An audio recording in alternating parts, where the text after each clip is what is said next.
How's it going, everyone? Professor V here again. Today we're going to talk about Congress, but because it's such a big topic and so much to cover, we're going to kind of split it into two parts. So for this video, we're going to be looking at Congress's constitutional power to impeach. And it's probably a word you've heard, and if you haven't paid attention to politics that much, you may have still seen it on the news.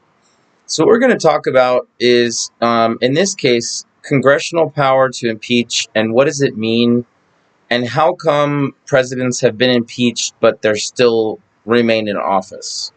So let's start with the basics. We'll cover more about the other details of Congress later, but for the sake of being able to split it into a digestible amount of time, we're going to look at impeachment separately. So let's start, though, to get a basis for what Congress looks like, is we have 100 people in the United States Senate, which obviously divides out to two per state. And the idea there by the founders was to give even smaller states the same representation as states that had much greater populations. So, for example, California gets 2 senators, and so does Montana. Um, the populations couldn't be more different, but there's the same representation for each state in the Senate. So we'll talk about the Senate has a couple special things that they're able to do that the House can't do, and one or two vice versa. So a senator would be elected directly by the people. It didn't always used to be that way. It used to be that governors would appoint. And so if you ever see a vacancy in a Senate seat, so let's just say, for example, there's talk that Kamala Harris might pick an Arizona Senator Kelly as her running mate as a vice president. So that would mean he would leave the Senate, and then there would only be 99 senators. That would be then up to the governor of that state to appoint someone temporarily until they can have a full and fair election. So with that said, the idea behind the Senate is that every state is equal. In the House, it's different. In the House of Representatives, and some of you may know this, but about well over half of America doesn't. So the number is 435. 435 members of the House of Representatives. If you didn't know, now you know. And before we actually go any further on that, the important thing to note, too, about the Senate and the House, they have one thing that's in common and then something different about terms. The term length is different. So for senators, they run, and if you win, you have a 6-year term, and then you run for re-election if you want. In the House of Representatives, it's a 2-year term. So it might be easy for some people to remember 2, 4, 6, and that would be 2 years for the House of Representatives, 4 years for the president, 6 years for the Senate. But here's the key difference. As we talked about last time with FDR being president more than 8 years, and then the Constitution being changed to officially disallow that. Well, in the case of the House and Senate, this is what they have in common. The Senate's term is much longer. 6 years gives you the ability to, say, vote on something in your first year as a senator that may be slightly unpopular or pretty unpopular or very unpopular, but you think in the long-term interest of the country it's good. You have another 5 years for people to forget about it. So in the House, you'll notice is a lot bigger, and therefore, based on population, the states that have more people will get more representatives. We'll get to that in a second, but just to get to the term length, 2 years for House, 6 years for Senate, but here's the thing. Presidents are limited to 2 terms. Senators, it's unlimited. So Joe Biden became a senator. He actually got elected when he was 29. He needed to be 30, but by the time he was sworn in January, he was 30. Really sorrowful story about him just as a person. He actually won his Senate campaign as the youngest senator at the time, and it could probably still be a record to this day. But what happened was shortly thereafter, his wife and child were killed in a car accident. And so he eventually remarried, and you know the rest of the story. Um, but the point of me telling that in terms of the congressional part is that Biden has been was in the Senate for a very long time, and he could do that because he won 6 years, and then he won again, and then he won again. California, for example, Dianne Feinstein was almost 90 years old when she passed away, and this is California's senator for most people's lifetimes. An incredibly long period of time. So what's unique about the House and Senate with terms is that there's no limit. They can run as many times as they want. Now, because I want to focus on impeachment for this, I'm just going to go over one or two more structures of Congress that you would need to know to understand it, and then talk about the impeachments that have occurred in recent history, very recent history, in Donald Trump's presidency. So, the one other thing you should know about the House and Senate is when impeachment occurs, is a two-step process. It isn't just a one-step process. It's a two-step process. So here's how it works. If a president is found to have abused their power or done something that Congress feels is unconstitutional, they can write, the House of Representatives can write up articles of impeachment.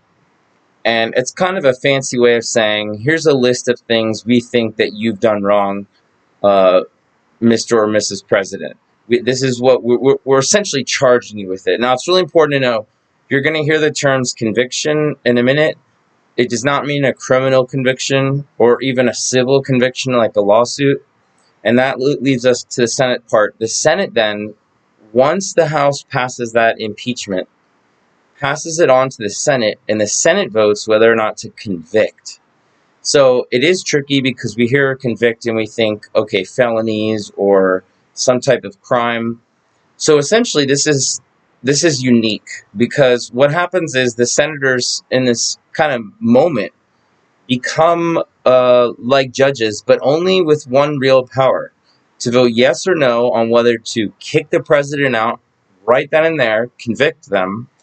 Again, not a criminal conviction or civil conviction, but that's the word that is used, to convict them, and then the president would be immediately removed and banned from ever running or being a president again. So I have a pop quiz for you.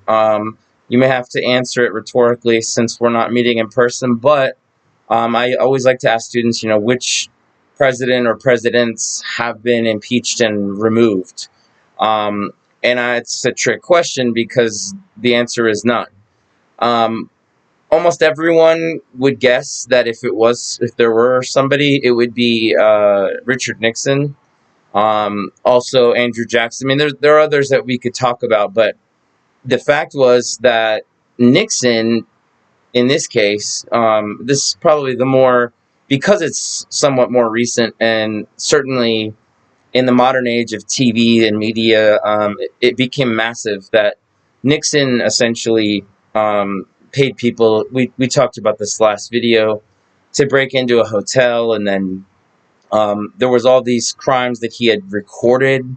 So there was like footage of it, audio footage, I should say, but there was no way that he was going to get away with it. And so instead of going through the process of getting impeached and then being the first president to be convicted and removed, he just resigned because he knew. Now, here's the thing.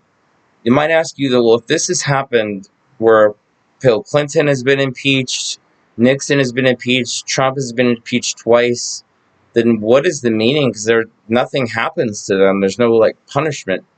Well, that's where we go back to the Senate. So the Senate, here's the key. If you want to write this down for your notes, it's really important. In the House of Representatives, to get those articles of impeachment passed on to the Senate, you just need a simple majority. So you just need to do the simplest math of one more than the other.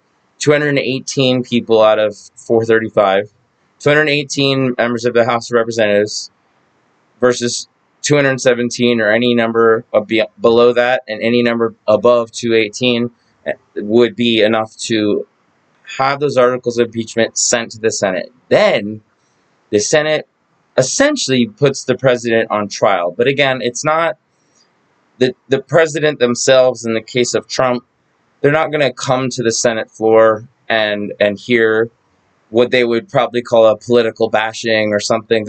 But what is going to happen is the senators are going to vote whether or not the articles of impeachment are worthy of removing this president from office. And here's why it has never happened.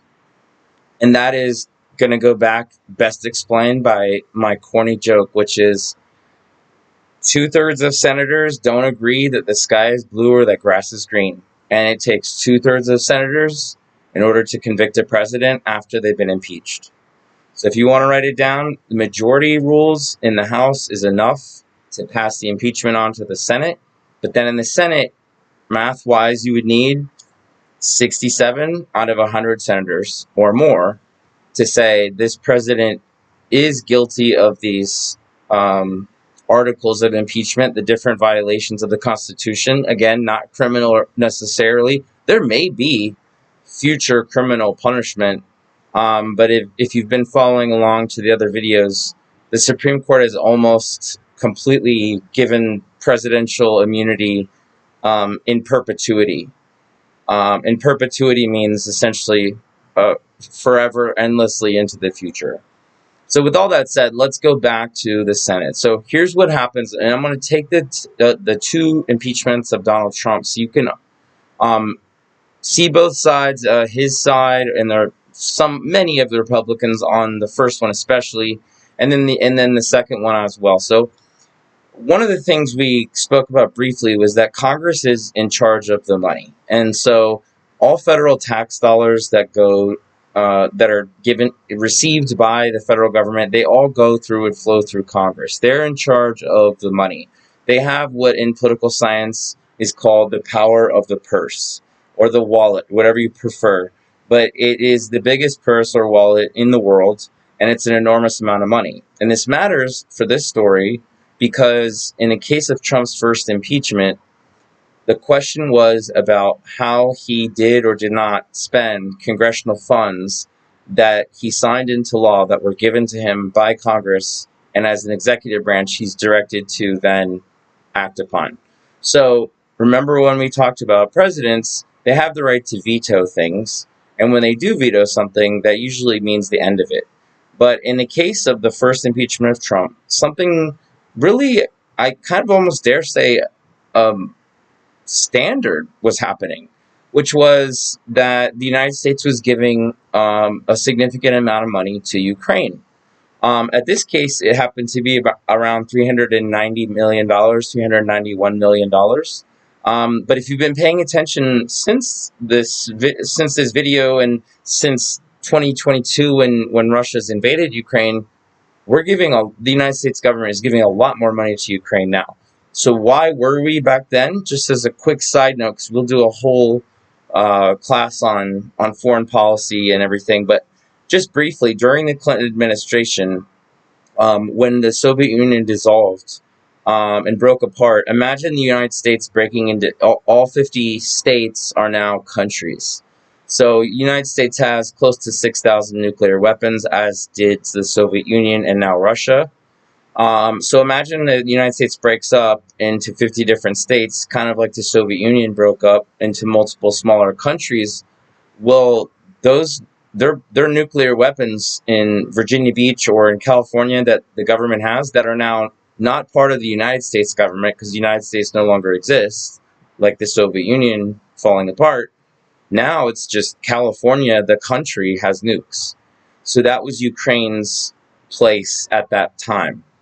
And they did something that no other country in the history of the world has ever done, which is they voluntarily gave up their nuclear weapons, that gave up their nuclear program, but they didn't do it for free. They did it in exchange for a deal with the United States, and I should say an alliance, essentially, where the U.S. is promising them, again, using that word in perpetuity, that the U.S. has their back and will give them financial aid. So now that you know about the Ukraine war, and even if you don't know much, you know that it's been going on. There have been hundreds of billions of dollars given to Ukraine since 2022. The giving money to Ukraine part was very standard, as I was saying, normal, routine. It's an alliance that the U.S. has had since the 90s, since the Soviet Union broke up. Ukraine basically said, okay, we have to take the side of Russia or the U.S., and they chose the better, what they felt was the better deal, I guess you could say, the governments of each country.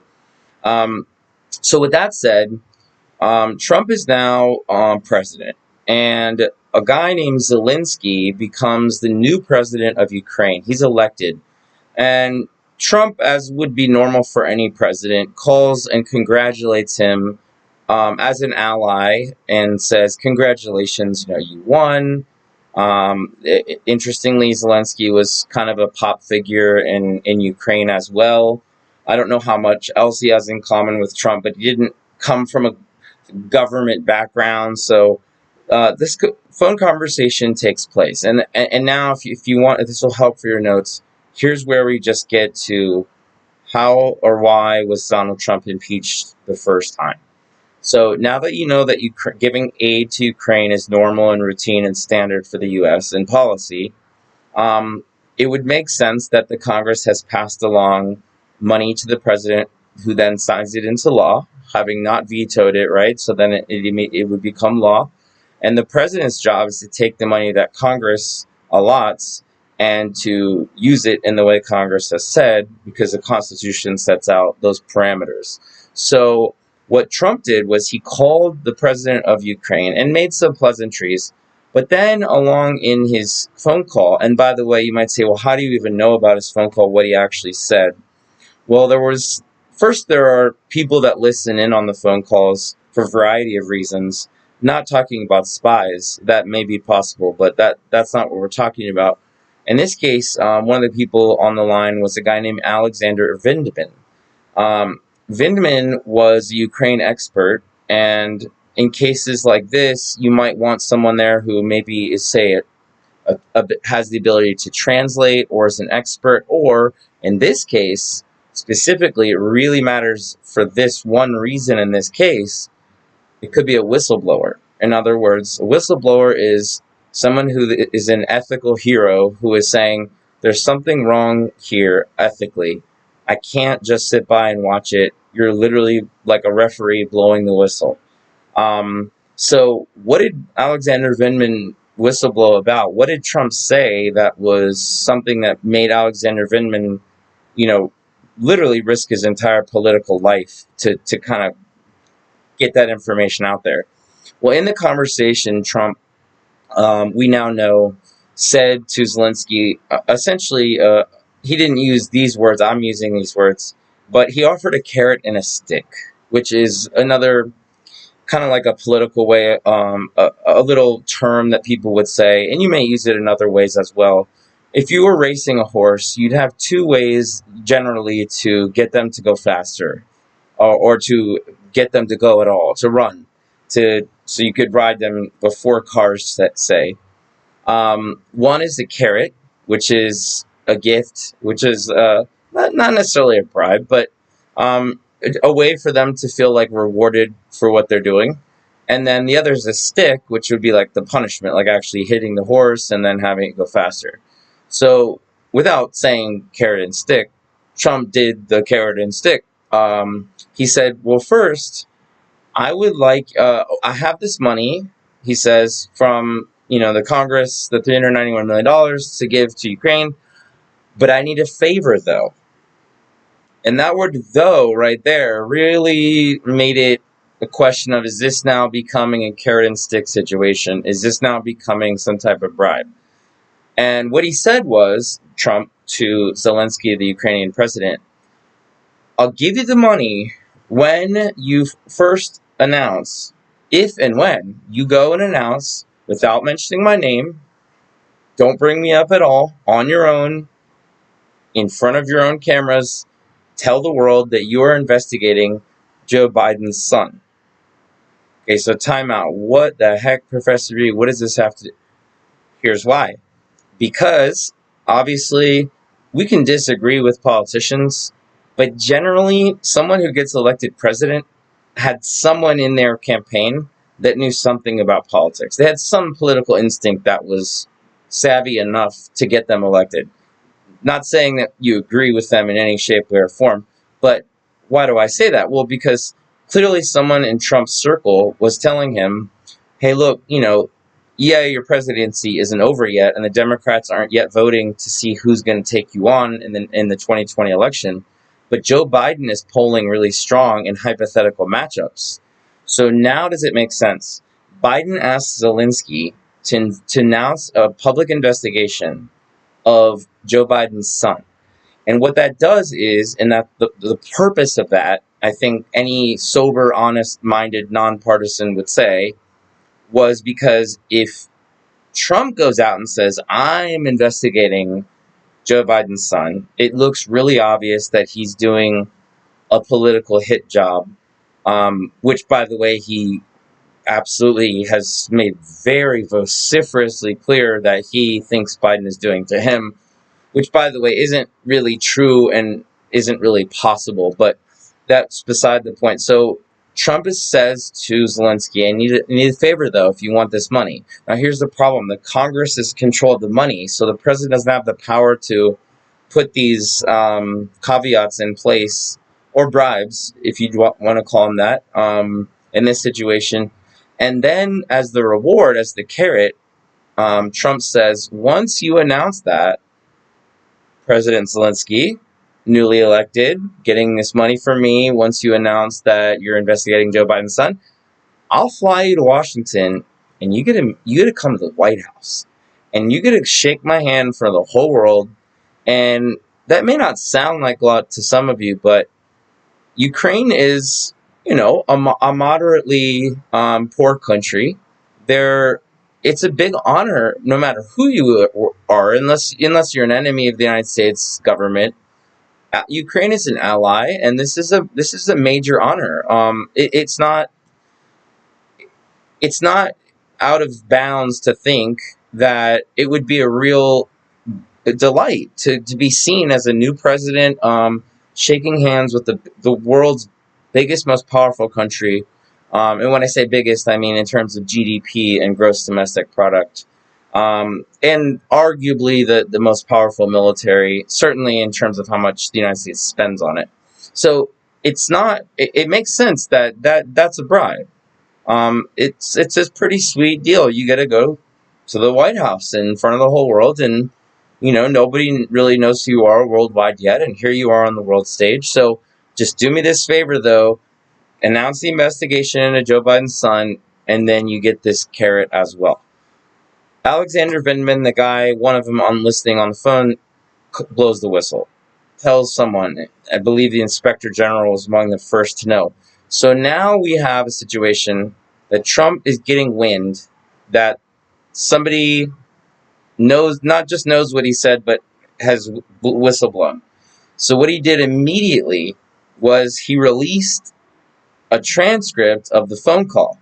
But before you say, well, that must have resulted then, because it would have just said exactly every single thing that we're discussing, and it would have been clear. But the parts that were even the most damning of all were redacted, blacked out, not able to be seen. And so he's not releasing a full transcript. It's an illusion of a transcript. It's a part of a transcript in order to say, see, public, I didn't do anything wrong. Asking for a favor, though, if you ever go look this up just on your own to see about this, if you pay attention when all this was happening, there's a really similar word that's used in law is something called quid pro quo. And quid pro, say that 5 times fast. Quid pro quo means I'll give you this for that, essentially. So the big thing became, Trump said it was not quid pro quo. I wasn't giving him the money if he did this thing. It wasn't a this for that thing. It wasn't a bribe. And Trump also famously called it the perfect phone call. So with that, we go to impeachment.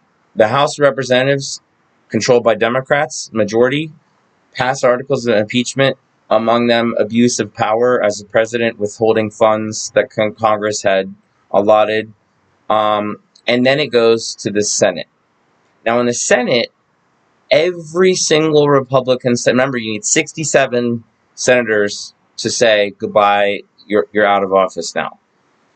I don't think that any honest nonpartisan would disagree that disobeying Article 1 of the Constitution and misappropriating or holding funds back for a bribe is a constitutional it's just a simple violation of the Constitution. In other words, this isn't a subjective thing.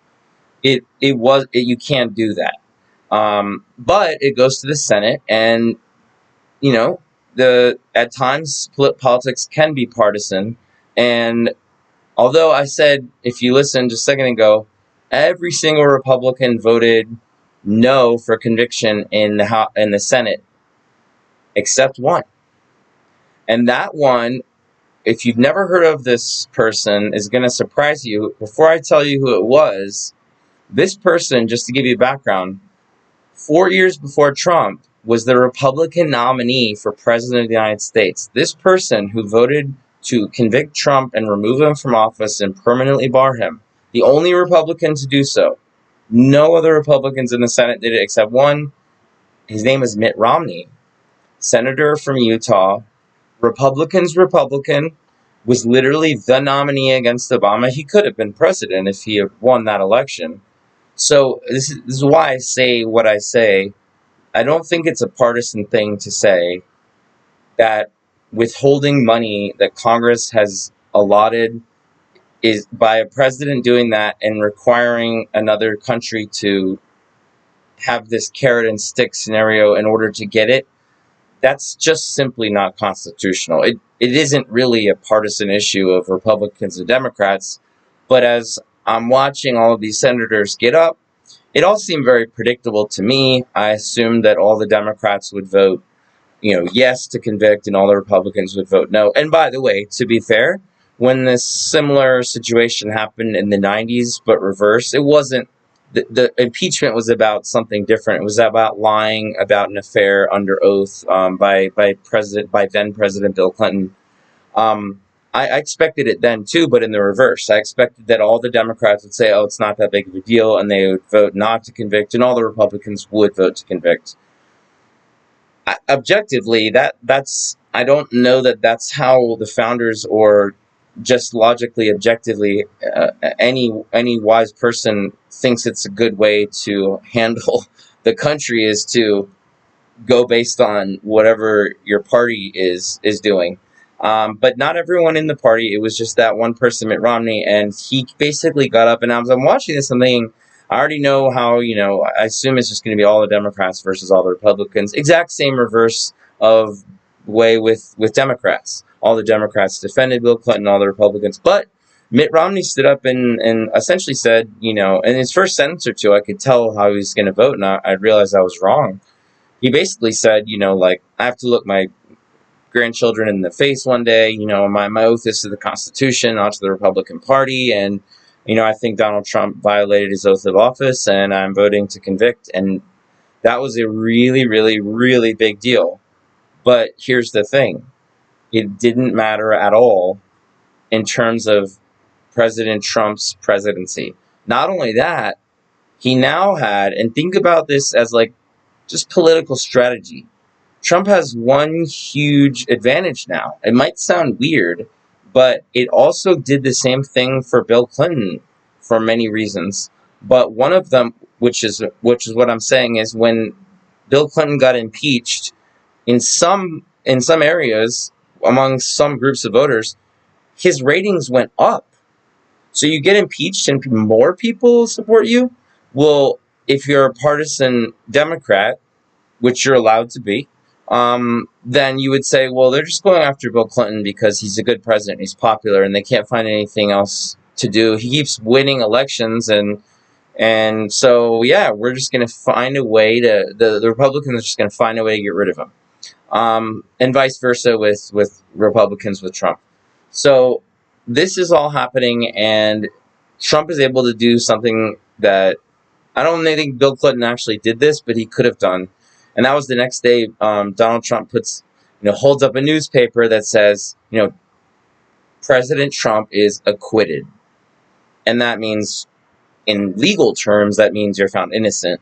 In a Senate trial, well, there were plenty of people who did think he was worthy of conviction, but it wasn't obviously 67 out of 100, and so he got a bounce in the polls, especially among his ardent supporters, saying like, "See, they're just after me because I beat Hillary Clinton in the election, and they can't handle the fact that I won, and so they're just doing anything they can to take me down."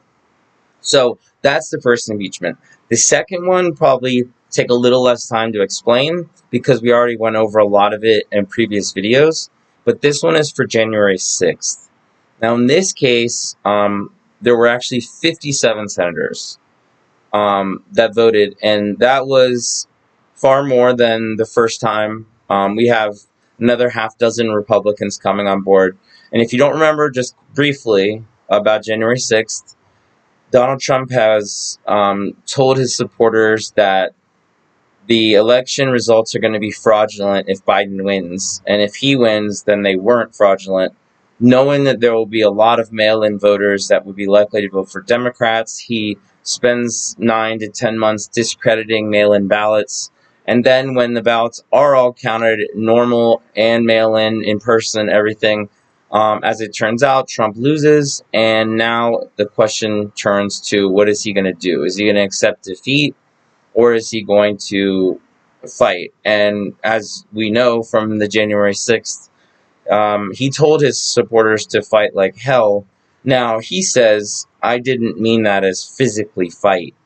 But his lawyer and former very popular, I think he's in Adam Sandler movies like Rudy Giuliani. If he followed politics for a long time, he was really popular because for a short time by everybody, Democrats alike, because he was the mayor in New York when 9/11 happened.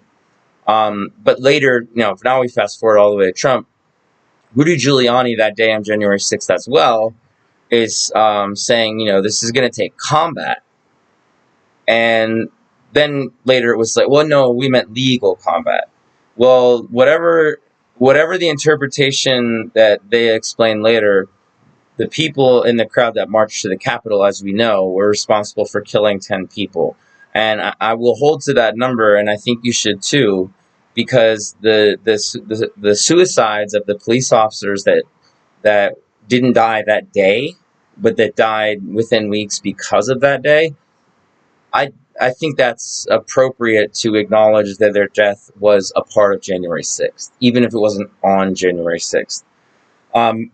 So people died, and now we have a situation where the vice president is, according to the Secret Service, about 40 seconds away from potentially being hung, or at least grabbed by the crowd, and they're saying the same with Nancy Pelosi.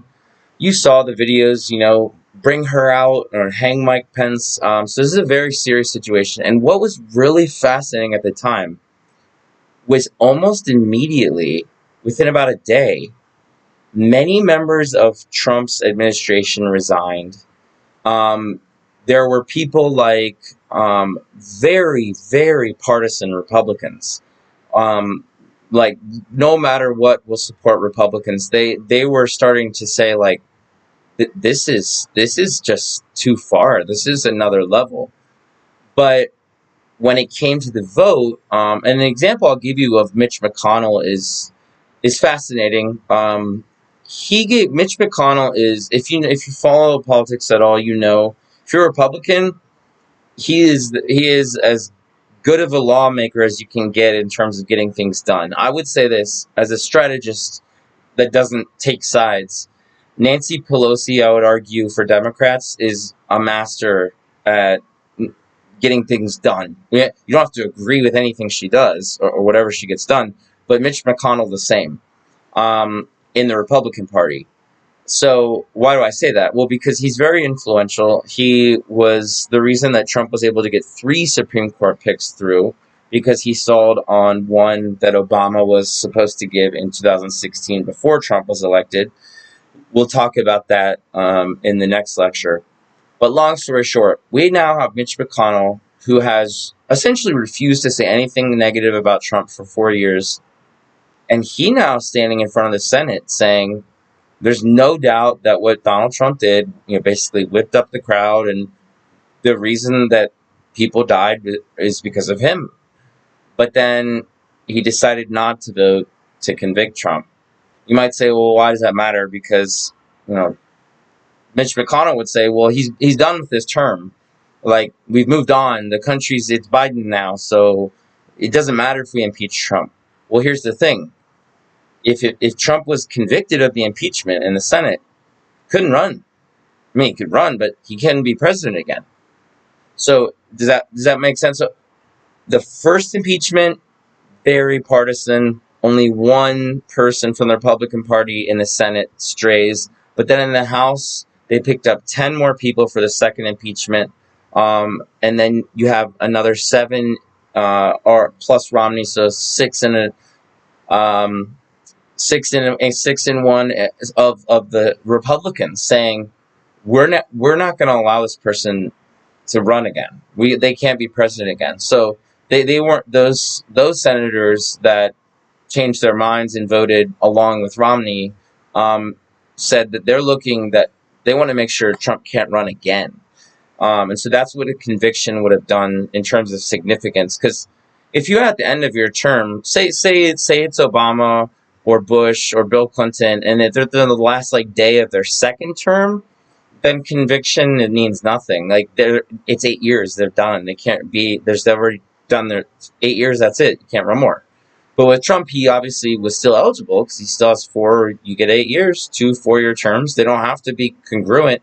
They don't have to be at the same time. So that was the significance of that one. Where we are now is that I would argue, and I hope I'm wrong, but I would argue that if that event, that January 6th, from all the violence and just basically the complete upheaval of law and order, if that isn't enough to move the Senate to get 67 votes to convict a president to be removed from office and barred in future, I don't know if there's anything that can happen. And I'll end with a quote, and hopefully this is giving you a lot to think about. Now, let me just tell you the side that Trump says and Trump supporters say. First, they say that, well, this whole Ukraine thing is made up because Joe Biden's son is corrupt, but we didn't do anything wrong because we did release the money to Ukraine. Now, that part is true, but it's very deceiving. They say we released the transcript and we released the money. The money was released after it was found out by Trump that he was told on. After the whistle was blown, oh, quick, give the money to Ukraine. But in defense of seeing both sides, Trump and his supporters would say, well, the Constitution doesn't mandate exactly when, unless the Congress specifies this exact moment, it must be handed over. There's some leeway, and so he was just, doing what he thought was in the best interest of the country.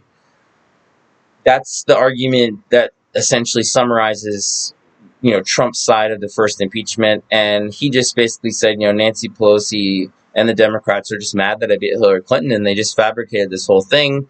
I think he called it the weakest impeachment ever. Said it was a perfect phone call. So I do want to give his side. That's what he would say, and that's what his supporters say.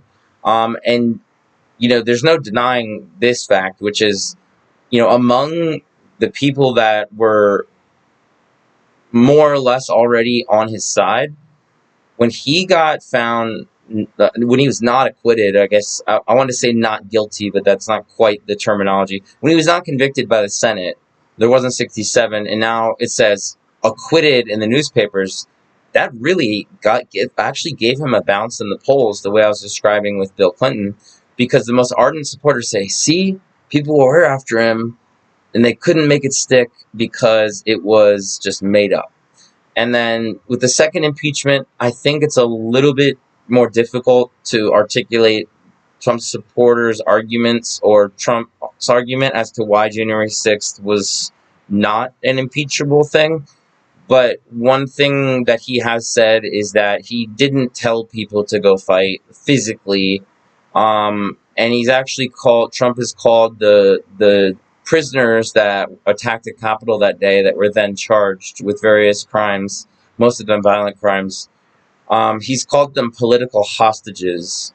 He's promised to pardon them if or when he becomes president again. He said that it was a peaceful day, and he said that also there's a conspiracy that Nancy Pelosi intentionally allowed security to be thin, which doesn't have, I don't have time for conspiracies in a college class. I don't think it's, but it's just so you know, when you hear people say that, that's not the case. And it's also not the case that there's no evidence whatsoever that, as Trump claimed, that there were either Black Lives Matter or Antifa or other groups that had joined the Trump rally in order to make the Trump supporters look bad, that they committed the violence. There's no evidence of that at all. So those two conspiracies, I think, are important to dispel. But what we do know is this. The Republicans that did, stand up and really go the extra mile and tell the country, like, yeah, I'm Republican, and yeah, I don't want Biden to win, or I don't want Kamala Harris to win, although she wasn't in the picture yet in terms of presidential race. There were a handful of Republicans who really just said this is unacceptable. One of those is Liz Cheney. And I'll leave you with a quote. Liz Cheney, if you don't know who that is, so from 2000, well, technically 2001, 2008, 2009 is when they're sworn in, but just for the easier math, from 2000 to 2008, in terms of the elections, President George W. Bush, his vice president was Richard Cheney. Dick Cheney was vice president for 8 years. His daughter, Liz Cheney, was the third ranking Republican in Congress. She decided to vote for Trump's impeachment the second time, not the first, but the second time. Then she took on to be co-chair of the January 6th committee, where they looked into what happened that day and exposed just the truth, as you all saw in the video. She then was something called primaried, which means this. Trump decided, I don't want her in Congress. She's being critical of me. This is after Trump's no longer president. He says he and other in the MAGA groups, and they're allowed to do this, strategically go out of their way to fund another Republican running in Wyoming. And Wyoming is population-wise so small that they only have one congressional district. The whole state is a congressional district. Just to give you an idea of how big California is population-wise, we have 52 districts. Before the 2020 census, we had 53. One went to Texas, but we'll talk about that later. So Wyoming, one district. This is a pretty big deal to represent. And you're the vice president's daughter. You're kind of political royalty. It's like, the names Kennedy, Bush, Clinton. There's that. We know that certain families have had a dominance and prevalence in politics. The fascinating part about all this is just how everything ended up turning out, where I think it's fair to say that the partisanship of the moment at first dissipated for January 6th. I think someone like Liz Cheney was like, everyone's going to be on my side, Republicans as well, like, we're going to hold Trump to account. But as the time of January 6th kind of faded, and it had been further and further away, and now they're more and more into the Biden presidency, Trump and Make America Great Again supporters, they fund a different Republican in Wyoming to run against her and take that Senate seat, that House of Representatives seat, which again, they're allowed to do, and it was very strategic. So the third most powerful Republican, vice president of 8 years, Republican's daughter, is ousted from not just her third in place role in Congress, but her entire presence in Congress. And I'll give you two quotes to end this. One is from her dad, Dick Cheney, who was, again, the vice president for 8 years. He said after January 6th, and in order to support his daughter's re-election campaign, which she ended up losing, he said, this is Dick Cheney. Now, if you could go look this up and look up torture, Guantanamo Bay, Abu Ghraib, different issues in the war on terror. Dick Cheney was known by liberals as someone they absolutely stood against. They wouldn't probably agree with a single word that he said. But then he said something in a commercial that united Democrats and Republicans that were never Trumpers. And that was, he said that Trump was the most dangerous person in the history of the United States of America. So you have a vice president who Democrats considered to be the most dangerous vice president in history, arguably, saying that Donald Trump of his own party is the most dangerous person and not to vote for him and to vote for his daughter. The other quote I was going to give you, and this is just something to think about, is partisanship, let's ask ourselves this question as we go.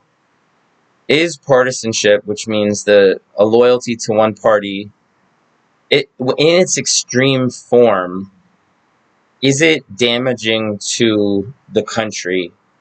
Or is it just that people have really strong preferences and they feel like one side really does make more sense, so why should they compromise their core values?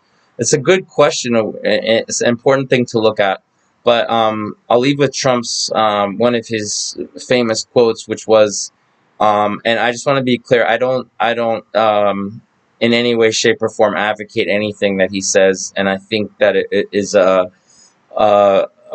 rather reckless thing to say. But he said that he could walk down Main Street or Fifth Avenue in the middle of the day and shoot someone, and he wouldn't lose any supporters.